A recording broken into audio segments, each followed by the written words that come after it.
Perth has been hit by a once-in-a-century weather event. The extreme heat is gripping other parts of the country, with Sydney today breaking its hottest summer on record. 17 records tumbled. Perth also set a cold weather record. Yesterday was the coolest February day since records began. Never seen it ever like this before. South Australia has been rattled by yet another earthquake. It follows two other tremors of similar magnitude. And so storm after storm after storm has been moving into California. Dude, this is so gnarly. Heavy downpour. Well, what is causing this unusual winter pattern, Jeff? 2 cars were swallowed up by a massive sinkhole. I've never seen anything like this before. So no one knows exactly for sure. There's always natural variability, but this has been an unusual winter. It's been dubbed Lucifer. Maybe once in every 10-year event. This world in some way has to digest this tremendous speed of change, complexity of change. This is happening. This is real. This is happening right now. And so much of the behavior that I see is globalized behavior. It's not just behavior in any one part of the world.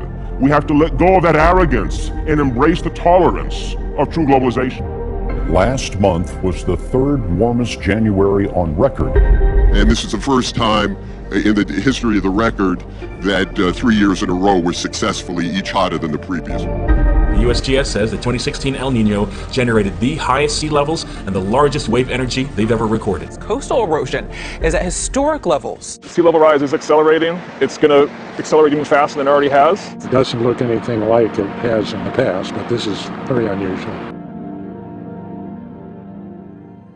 I mean, yeah, particularly like things seem to be accelerating to something. Isn't it? I mean, if we look at our life, it seems in the past 100 years, life been accelerating quite fast. Yeah. In the past 20, it's much getting faster and faster. Pakistan has faced attacks 4 days in a row this past week. A provocative move from North Korea overnight. This comes after South Korea said the North fired a projectile into the water near Japan. But from around 2011, we have seen a spike in the numbers of deadly conflicts. Police brutality has once again created waves of unrest in France. The rise of uncertainty, we see it in the US, we see it in Brexit, we see it around the world. So to conclude, we're now for global governance. Facebook CEO Mark Zuckerberg positioning himself to be the self-appointed face of globalism. The social media giant penning a near 6,000 word manifesto rather.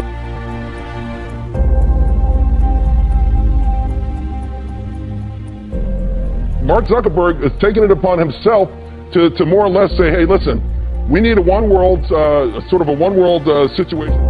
It's no longer the case where a country can secure their things and leave other countries vulnerable, because we're all using the same stuff. We're all using the same cell phones, the same computers, same operating systems, the same internet. Here's what he wants to do. He says he wants to develop a social infrastructure to give people the power to build a global community that works for all of us. I mean, some ominous things in there on the surface, but you can read into it and see some ominous things. Well, the devil's in the details.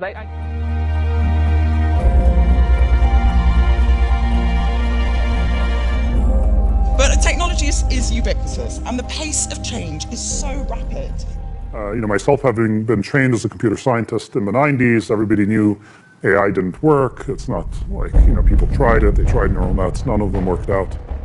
And fast forward a few years, and now Brain probably touches every single one of our main projects, ranging, from search to photos to ads to everything we do. And there are mental technologies, cognitive technologies that let us upgrade our brains so we can keep pace in an exponential world. It's an incredible time. The really important point is it's not stopping.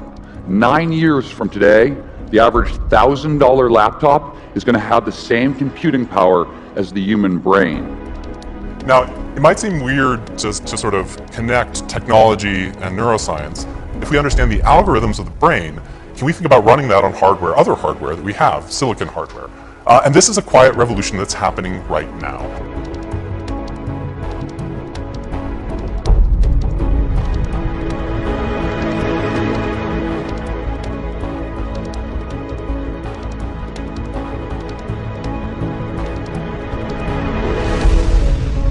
Sometimes what happens is a scientist can get so engrossed in their work They don't necessarily realize the ramifications of what they're doing. Can you imagine that in 10 years when we are sitting here, we have an implant in our brains?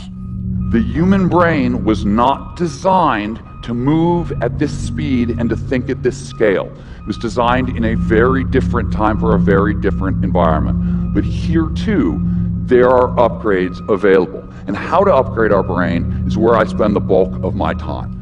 State lawmakers are considering a bill that would ban microchips from being implanted in people.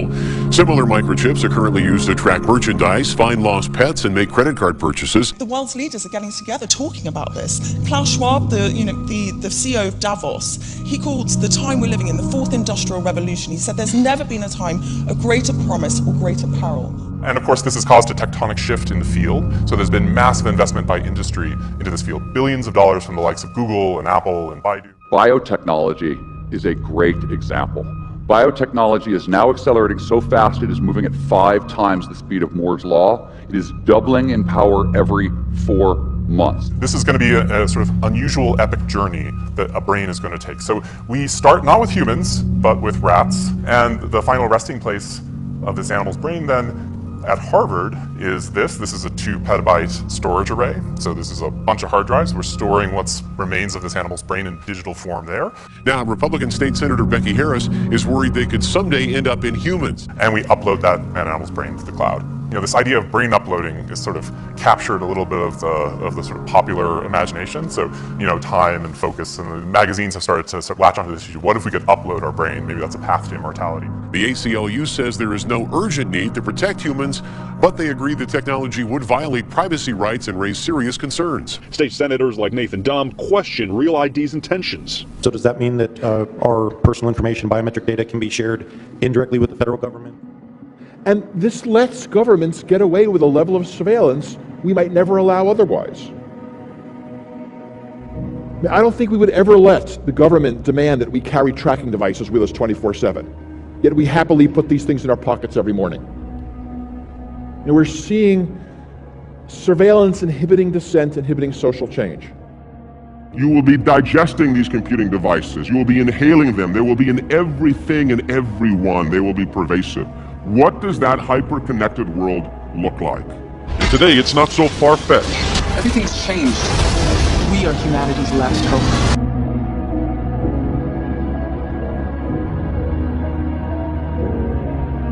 A community that works for all of us. This goes beyond business. He's saying a world where, you know, there's it sounds like a borderless world. We do trust the technology companies more than governments. We are giving them everything.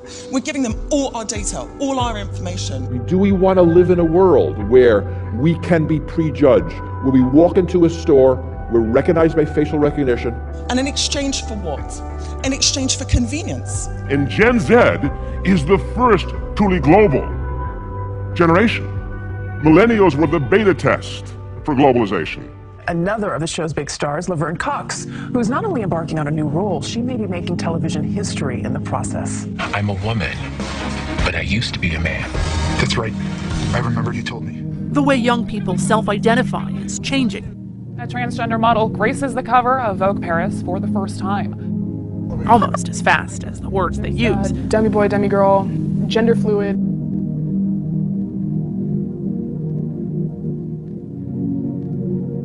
So our world has changed and people are being more loving and accepting. Are you still comfortable with me representing you? Yeah. I just didn't know if it was real or in my mind. It's real.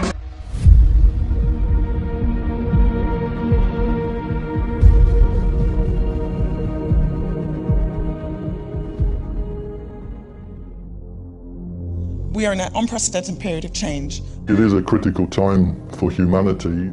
AI, robotics, networks, sensors, nanotechnology, etc., are the most potent technologies the world has ever seen.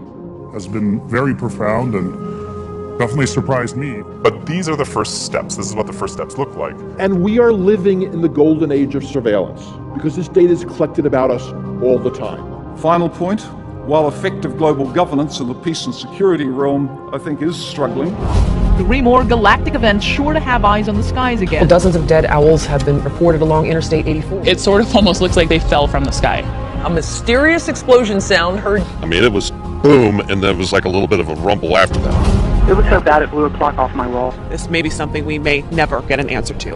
All of which is science fact, not fiction. In our physical world, with all of its richness and complexity, it's tempting to think of human intelligence as a layer built on top of more primitive cognitive structures, and that we might be able to build something akin to that layer and bypass the messy embodiment that characterizes organic life. A 2010 study by researchers at Stanford University discovered radically more complexity within individual brain synapses than had previously been suspected. In fact, they estimated that a single healthy adult human brain has more switches than all the computers and all the routers and all the internet connections on Earth combined. Just let that sink in for a second. All he says is the old order of things, that the gravitational forces, the laws of entropy, and all of these things that are the natural forces of our world are no longer the governing rules. That's why when people worship the laws of nature and they talk about Mother Nature, that pure drive to understand and grasp how the universe works. And the deeper you want to go to probe the microscopic realm, the bigger the machine that you need. And of course, I think as many of you are familiar, the state of the art of this is right here. Large Hadron Collider, Geneva, Switzerland. This is sort of the modern day pyramids, right? This is the most complex piece of machinery that our species has ever created. It's a 27-kilometer long tunnel where particles are accelerated to near the speed of light and then they smash into each other. It's here, yeah, but it's temporary, it's not forever. There's a new heaven, a new earth with a new reality that has a nature that is beyond anything that we can know or understand. It's that reality that Jesus left to come into this earth and submit himself to the incredible limitations of the world in which we live in.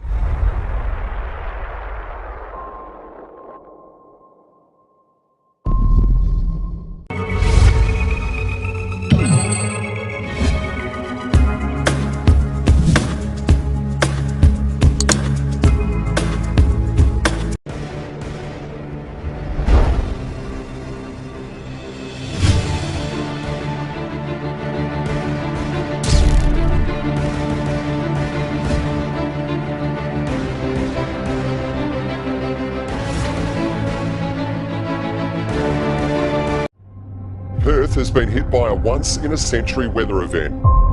The extreme heat is gripping other parts of the country, with Sydney today breaking its hottest summer on record. 17 records tumbled. Perth also set a cold weather record. Yesterday was the coolest February day since records began. Never seen it, ever like this before. South Australia has been rattled by yet another earthquake. It follows two other tremors of similar magnitude. And so storm after storm after storm has been moving into California. Dude, this is so gnarly. Heavy downpour. Well, what is causing this unusual winter pattern, Jeff?